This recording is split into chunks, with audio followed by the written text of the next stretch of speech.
Bonjour chers élèves, voici la suite de la vidéo sur l'étude de la fonction polynôme f de x égale x cube sur 6 plus x carré sur 2 moins 3x demi plus 1. Nous avons déjà étudié les variations. Nous allons maintenant aller un pas plus loin et étudier la concavité du graphique. Alors, qu'est-ce que c'est que la concavité? Rappelez-vous, en quatrième, vous avez étudié les fonctions du second degré. Et vous savez par exemple que si une fonction f de x égale ax carré plus bx plus c possède un a négatif, eh bien la concavité de la parabole est tournée vers le bas, tandis que si le a est positif, la concavité est tournée vers le haut. Alors pour une fonction du troisième degré comme nous étudions ici, la concavité va changer en fonction du signe de la dérivée seconde. Donc ça c'est la petite nouveauté. Pour étudier les variations, nous étudions la dérivée première, je vous le rappelle. La voici.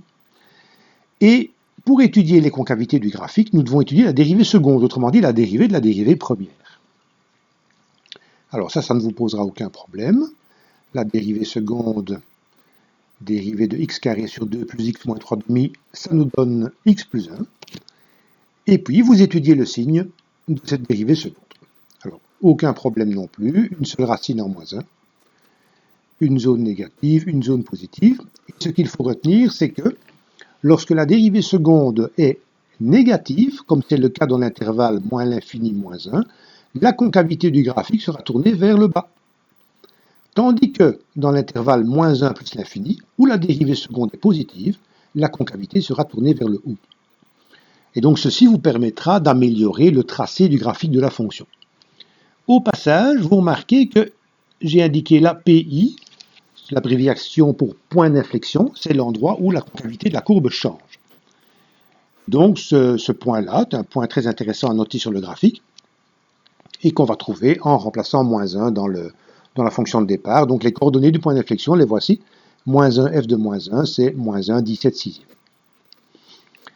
Alors, une fois qu'on a calculé le point d'inflexion, qu'on a déterminé les intervalles avec les différentes concavités, il peut être intéressant aussi de trouver la tangente au point d'inflexion. Quant au point d'inflexion, vous connaissez la formule traditionnelle pour trouver l'équation d'une tangente non verticale en un point.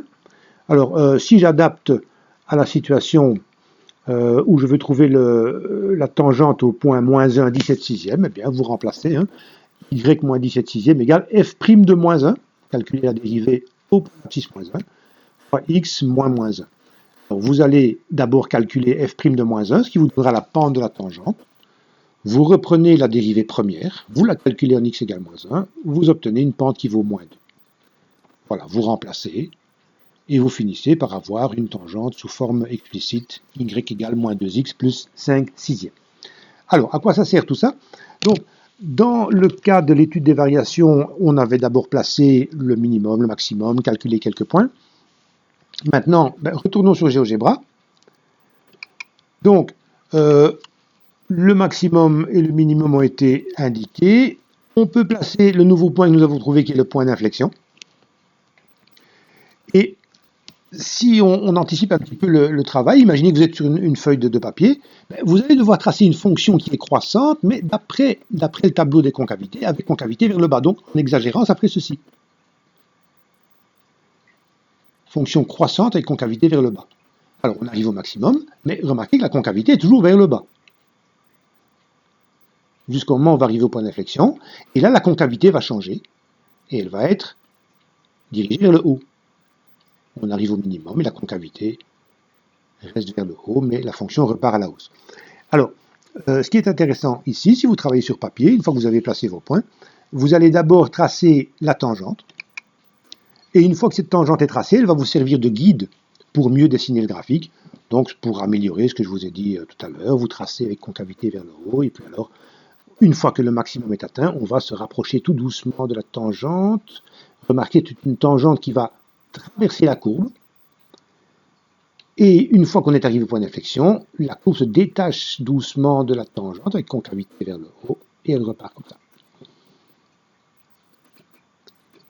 Voilà. Donc, j'espère que c'est clair. Retenez que la concavité dépend donc du signe de la dérivée seconde, que l'étude de la concavité va vous permettre d'améliorer le tracé du graphique, que l'équation de la tangente au point d'inflexion aussi, Et alors, il y a une petite chose que je voudrais ajouter à propos du point d'inflexion, et ça, on y reviendra certainement un jour. C'est un point où le taux de variation, dans ce cas-ci, est minimal. Donc, c'est là que la fonction décroît le plus fort, si je puis dire. Voilà, tout ça sera précisé dans d'autres exemples. Merci et à bientôt.